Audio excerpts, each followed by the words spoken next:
तो वृंदावन कोई भूगोल नहीं, ये तो भाव का स्थल है। ये कोई मानचित्र पर दर्ज जगह नहीं, ये आत्मा का निवास है। जो लोग वृंदावन आते हैं अक्सर भ्रमित हो जाते हैं। बाहर के चमकते दमकते बाजार, ऊंची ऊंची इमारतें, नई नई कॉलोनियां देखकर लगता है कि शायद यही वृंदावन है। परंतु सत्य यह है कि वृंदावन तो वही है जो पंचकोसी परिक्रमा के भीतर आता है। जिस परिक्रमा मार्ग को संतों ने हजारों वर्षों से सुरक्षित रखा, उसी के भीतर श्री कृष्ण का असली नंदनवन बसा है। आप कल्पना कीजिए, जैसे दिल्ली का विस्तार होते होते गुरुग्राम तक पहुंच गया, वैसे ही आजकल लोग वृंदावन के नाम पर बाहर के गांवों को भी शामिल कर लेते हैं। लेकिन शास्त्र और परंपरा के अनुसार वृंदावन वही है जहां रासलीला हुई, जहां श्री कृष्ण ने बांसुरी बजाई और जहां गोपियों ने अपने प्राण अर्पित किए। जब कोई यात्री वृंदावन आता है तो सबसे पहला नियम है भूमि को प्रणाम।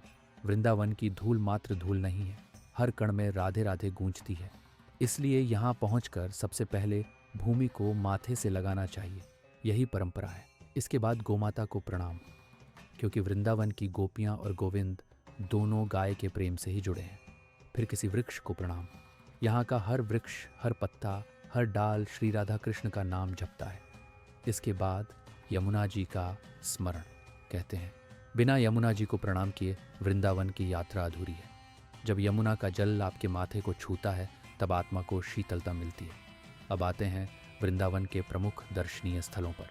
यहाँ एक परंपरा है, सप्त देवालय, 7 प्राचीन मंदिर जो रजवाड़ों ने और भक्तों ने सदियों पहले बनवाए। इनमें प्रमुख हैं श्री गोविंद देव जी, श्री गोपीनाथ जी, श्री मदन मोहन जी, श्री श्याम सुंदर जी, श्री गोकुलानंद जी, श्री दामोदर जी और श्री राधारमण जी। इन 7 मंदिरों का दर्शन करके ही वृंदावन की यात्रा पूर्ण मानी जाती है। लेकिन इसके अलावा भी वृंदावन की आत्मा छिपी है कुछ विशेष स्थलों में। सेवा कुंज, जहां आज भी कहते हैं कि हर रात रासलीला होती है, इसीलिए शाम के बाद यहाँ कोई नहीं रुकता। निधिवन, एक ऐसा स्थल जहां साधारण मनुष्य की आंखें उस रहस्य को देख ही नहीं सकती जो हर रात घटित होता है। पेड़ झुके हुए हैं, बेलें लिपटी हैं और वातावरण में कोई दिव्य रहस्य छिपा है। इसके बाद केशी घाट। यहाँ खड़े होकर लगता है कि यमुना जी स्वयं कान्हा की कथा कह रही हों। कृष्ण ने यहीं दैत्य केशी का संहार किया था। आज भी घाट की सीढ़ियों पर बैठकर राधे श्याम जपते ही मन में अजीब सी शांति उतर जाती है। परिक्रमा का मार्ग स्वयं में अद्भुत है। कभी पैदल चलते हुए, कभी साइकिल या मोटरसाइकिल से भक्त इस मार्ग को पूरा करते हैं। परिक्रमा करते समय हर गांव, हर मोड़, हर वृक्ष अपनी एक लीला सुनाता है।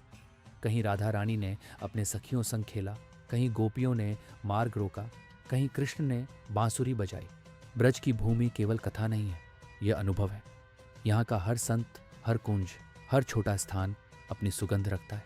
भागवत निवास हो, तटीय स्थान हो या धुरिया वाली कुंज, यहाँ महान संतों ने तपस्या की, भक्ति की और वृंदावन को जीवित रखा। और अंत में, अगर आपके पास समय कम है तो कम से कम 3 स्थान अवश्य जाएं। श्री राधारमण जी, श्री बांके बिहारी जी और श्री राधा वल्लभ जी। साथ ही 4 प्रणाम मत भूलिए, भूमि को, गोमाता को, वृक्ष को और यमुना जी को। याद रखिए, वृंदावन कोई साधारण जगह नहीं, ये तो वही भूमि है जहाँ भगवान आज भी लीला कर रहे हैं। बस हमारी आंखें देखने में असमर्थ हैं। जय जय श्री राधे।